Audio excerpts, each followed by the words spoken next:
WESN, the face of sports, the PM1 Podcast, in collaboration with Maradona Energy Drink. We are more than thrilled. We are happy to bring to you this episode of Conversations with the Athlete. Today, we have a special one. I would have first started to pay attention to this gentleman in 2012 when he was part of a Trinidad and Tobago 4x400 meter relay team that got bronze at the World Indoor in Turkey. A few years later is when he would have really made his mark on the world stage at the World Championships in London, where he would have gotten bronze in the men's 200 meter final. At that same meet, he went a medal further in assisting Trinidad and Tobago, being part of that historic team that won gold in the men's 4x400 meter relay.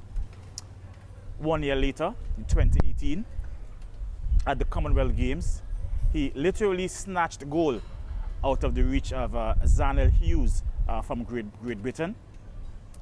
And 1 year later, more success at the Pan American Games in Lima, Peru, silver in the men's 200 meter. Also at that Pan American Games, he assisted the Trinidad and Tobago 4x4 team once again in getting bronze in the 4x400 meter relay.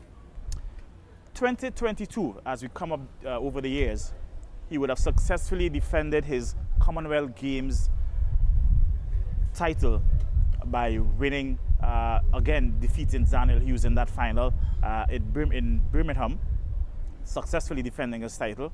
And more recently, in 2023, the Central American and Caribbean Games champion in San Salvador.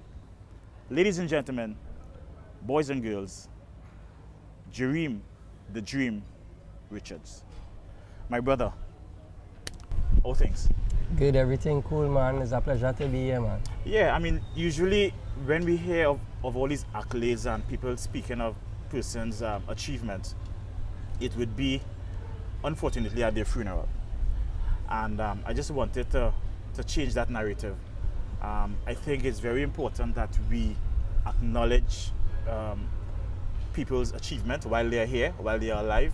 We let them know how grateful we are for what they have achieved and in representing themselves and, of course, Trinidad and Tobago.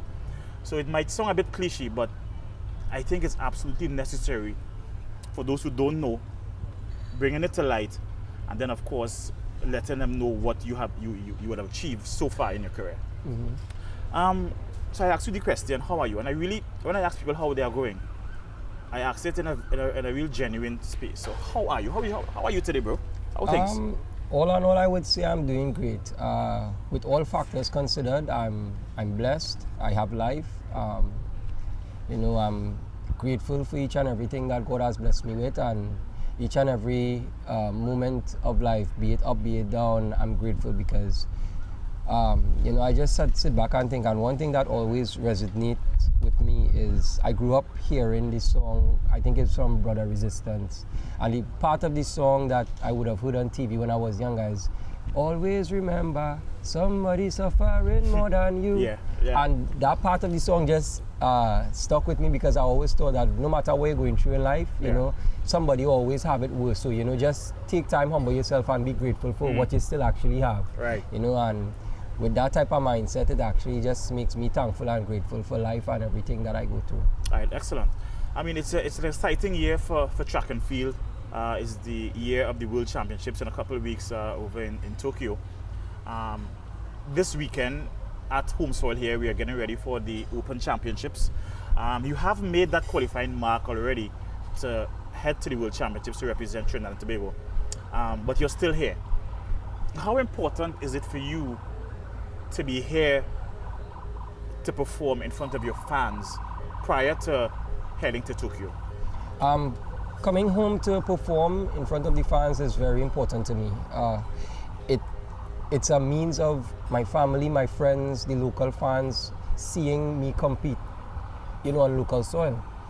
a lot of time people will see me compete on over the TV, television, and videos on social media platforms. But to actually be able to connect with some of the people who actually support you, it makes a lot of sense to me, and I want to kind of come back and give that type of appreciation and give back to the sport, because it's Trinidad and Tobago I go out there and represent, and these are the same people that will support me when I'm representing Trinidad and Tobago, so it's very important all the time for me, regardless if I would have qualified before or not, to come back and give back to my sporting community. Yeah, I mean, speaking of the World Championships and national champs, it's quite evident that Trinidad and Tobago, we only have a handful, if so much, of athletes that will be heading to Tokyo to represent the red, white, and black. Let's get into the meat of things. Let's take it back a little bit, and I'm going to make mention of a few names, and I want to throw the question to you: how did we get to this? When I mention names such as Lalon Gordon, Jaron Solomon, Asif Guerrero, Marshall Sidenio, Dion Lendo, may his soul rest in peace, Rennie Kwao, having a quartet or contingent of such a pool of such talented 400-meter runners just a few years ago, being represented at every global championships in the 400-meter for the past decade, I could say, to now Jereem Richards being the lone representative for Trinidad and Tobago. What went wrong, bro? Where have all these guys? I mean, you may not know exactly, but I'm just asking anyway. How did we get to this point where we don't have that luxury of these amount of athletes representing us anymore? Really good question. To start, I would say I think that we need to nurture sport a little bit better in Trinidad and Tobago.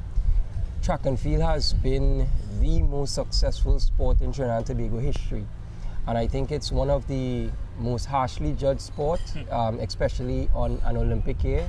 I'm really thankful for the fans that support us, that are true track and field fans, but realistically speaking, the regular man in the street, the regular person in public, they know nothing about track and field until it's an Olympic year. Yeah. We run World Championships every other year. We have Commonwealth Games every 4 years. We have Olympic Games every 4 years. So track and field is a sport that there's a championship every year. It mightn't be a global championship, but it might be a regional championship. There's championships every year for track and field.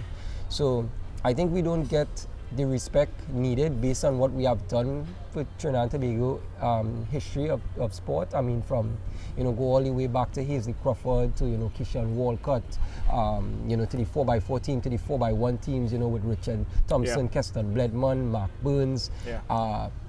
I think we tend to have a very short memory of the glory that these athletes would have brought to Trinidad and Tobago. Yeah. And it, in a sense, is disheartening and sad. I think the biggest problem is we haven't really nurtured the athletes as best as we can. Now, there are systems in place that would have funneled and helped a lot of athletes in the past and in the current present, but we are clearly seeing a space for improvement. Yeah. I really and truly think that if this generation of athletes that we currently have transitioning from the junior level to the senior level, and that maybe finishing college now in track and field, if they are not nurtured, we are in for a very, very depressing few years of track, because there's no system in place for these athletes to excel and to be at the best. And in a sport where we're held to the highest level, we don't get all the resources that we could possibly maximize to be successful and to be on the level that we're held to. But having said that, I mean, having mentioned the names that I did just now, right? I guess some of them would have started to age a bit, and but is it that the guys upcoming, because we would have known as a country, obviously, as an administration, that nothing lasts forever. So there's going to come a time where Marshall and they will phase out. From the administrative point of view, was enough done to ensure that we have the consistency of 400 meters, 200 meters, and even sprinters take the baton from when you guys decide to call it today? Now, to answer your question, I'm not really on the administrative side, so I don't really know the challenges that, you know, the officials and the representation for athletes would have to go through. Right. So at least I would like to hope they were able to maximize Right. all the resources possible for them to. But if, I don't mean to cut you, but if we're realistic, right? Mhm. Okay, so let's take the administration out of it. Let's just think of the natural raw talent. Mhm. Is it that we have not been able to find natural raw talent since, I mean, to come to take the battle from you guys? I don't think talent is the problem, honestly. I really think that we have yet to create a very functional ecosystem sustainable for sport in Trinidad and Tobago. There's a lot of factors that help athletes become better and that help nurture athletes.